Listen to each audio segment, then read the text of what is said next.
Christmas isn't expensive because of gifts. It's expensive because of a lie we've been telling ourselves for years.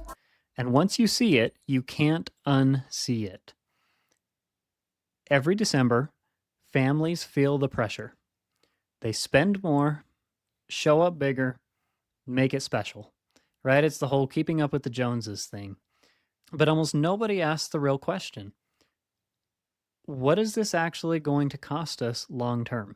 Nobody wants to look at that until January 1st. And we set all these New Year's resolutions and come up with these big goals and these big dreams that last a day, a week, a month, right? If we're lucky, we get 2 or 3 months into the year, and then we fall back into our old patterns.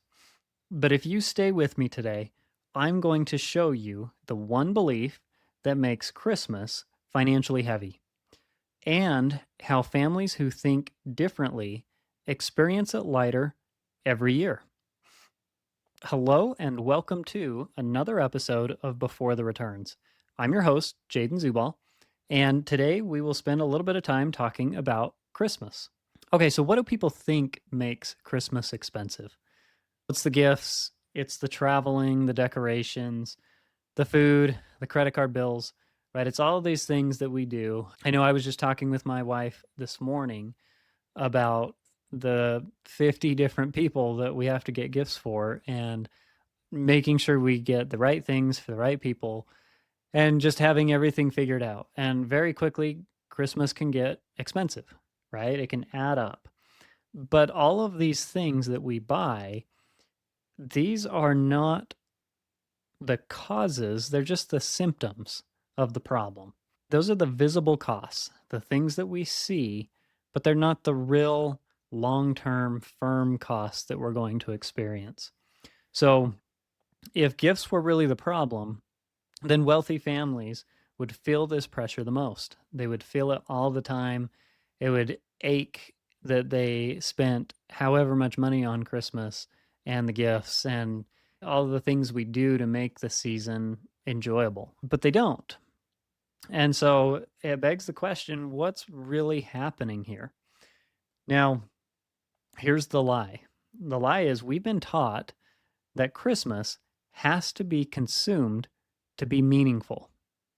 Okay, so we've been taught that Christmas has to be consumed to be meaningful. What does that mean? It means that the value has been outsourced to spending.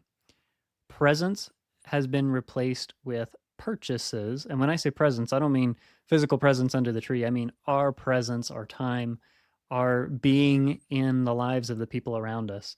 And memories have been replaced by money, right? So we don't spend time with people. We don't give of our time and of our energy.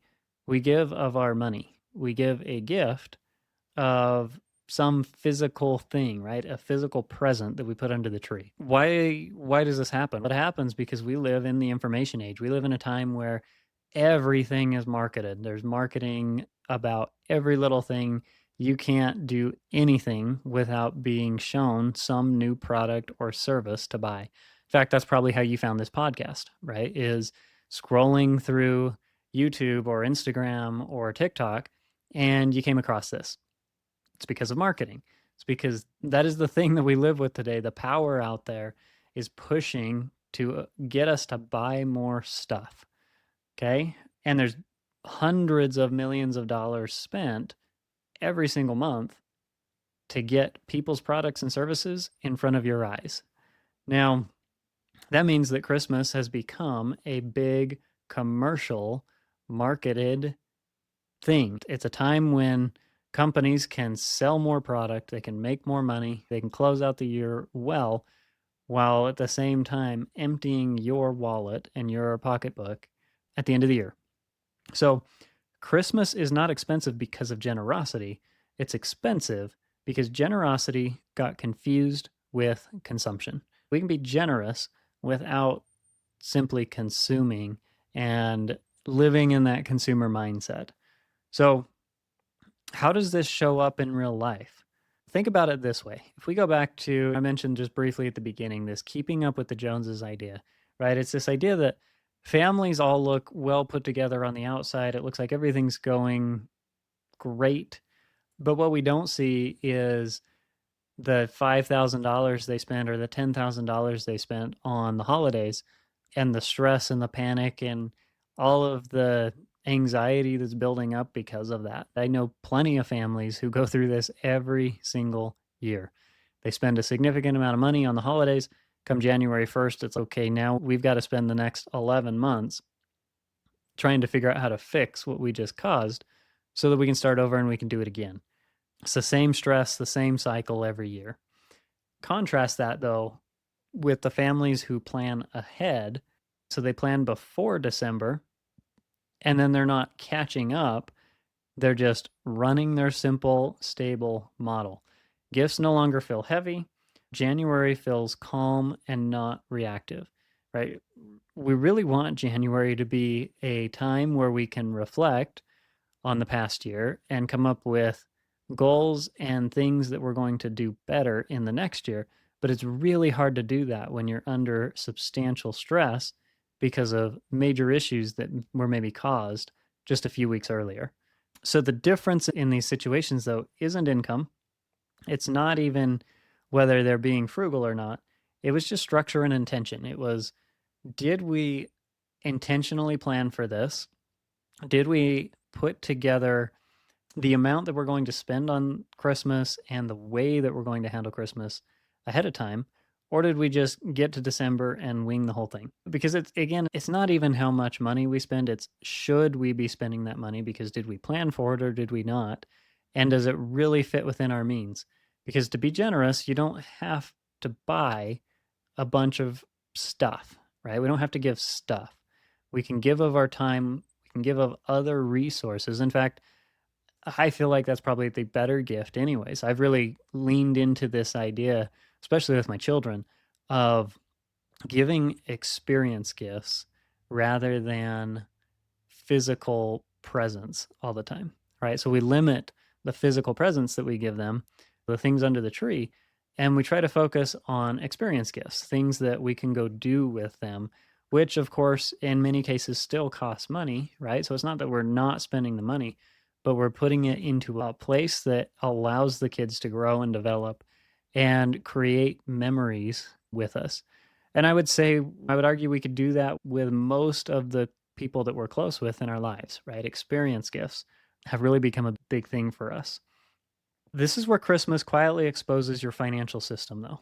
If you get to the end of December, get past Christmas, get to the point where we can sit back and look at the past month and reflect a little bit. And if you have a ton of anxiety about that, so if you're sitting right now and thinking, wow, it's going to be a hard start to the next year, what that tells us is that your financial system could maybe use a little bit of work. It could use a little bit of a check in and an update so that you don't have to deal with that again in the next year. So if that's you, it might be a great time to sit back and take a look at what you're currently doing and then start to adopt and make some changes that are going to fit better for the new year. Most families run December as an exception. It's oh, this only happens once a year, so let's just get through it. We can spend a little bit extra, blah, blah, blah, whatever that looks like. But wealthy families run December as a planned event. It's just part of the deal. It's what was already put into the budget, already put into the system. So there's no surprises there. It's the difference between throwing a party on a credit card and hosting it with money already set aside. Or another good example is when you go on vacation. So you go on a vacation on your credit card bill, or whether you put it on a credit card or not, do you have the money to actually pay for it before you do it? Or are you paying for the trip after the fact? Nobody likes to pay for something after they've done it. The excitement's gone. You're not looking forward to anything anymore. You're just paying the bill. It's always better to have that bill taken care of before you do the thing. So Christmas doesn't break families financially. Lack of structure does. You'll see this theme if you listen to this podcast very often, but pretty much with anything we talk about, it's lack of a structure, lack of a system is what's going to break your financial structure. I had some people in the comments on, I believe it was on YouTube maybe, that talked about their solution to, and this was on a previous episode, their solution to a financial problem that they were having wasn't a system or anything like that. It was just, they're going to get to work. I'm all for that. Get to work, use your best asset, which is yourself, to make more money and generate more income and more resources for the family. But that's not the end all be all. You can work till you die and have nothing to show for it, right? You still have to have a system. You still have to have a process, or you will work till you die and have nothing to show for it. I've known plenty of people that have done that. I still see people all the time who do that. If that's what you want, it's probably not what you want, but it's what you say you want because you don't want to address the fact that you got to do something different in your financial life to get the outcome that you're looking for. So that's again, it's a time to be reflective. This is a time of year where it really can make a big difference for 2026 if we sit back, think about what we're actually doing and how we can improve.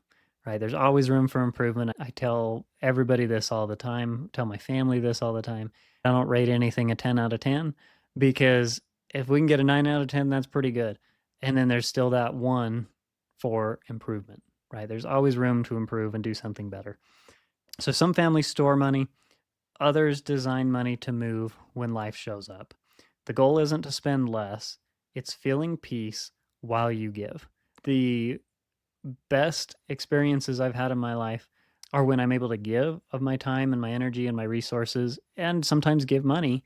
But when I do that and it doesn't impact anything else, it doesn't have a negative impact on the family budget, it doesn't have a negative impact on anything else I'm doing, because I've positioned things correctly to be able to give of those resources and have it not have an impact.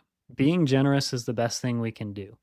You'll never get a better feeling than helping somebody else. But you got to make sure you're positioned okay to do that and not just blow up your financial system every time it happens. So, the most expensive lie we tell ourselves at Christmas is that meaning has to be bought in the moment. It doesn't have to be bought right then.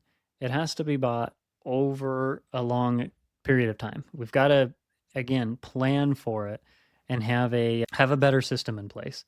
So meaning is built over time. Structure makes generosity lighter. And planning doesn't kill joy, it protects it. Planning is a great thing. It protects our ability to enjoy our lives, to live a life of more value, and likely be able to be more generous and give more of our time, our energy, and our resources. I see it on social media all the time where there are people out helping others and sometimes making hundreds of thousands or millions of dollars of a difference in the lives of one individual. But that just doesn't happen overnight. It happens through a lot of planning. It happens through people coming together and working together to create something better. So it's not something that typically just happens spur of the moment out of nowhere. Don't wait until January to fix December. Families who build wealth don't avoid life, they prepare for it. I hope you all have a great holiday season. If this episode helped you reflect on your money, on your finances, and on why it might be important to implement systems and processes in your financial life, please consider liking, subscribing, and sharing. It helps us greatly in growing the channel and getting this message out to more people.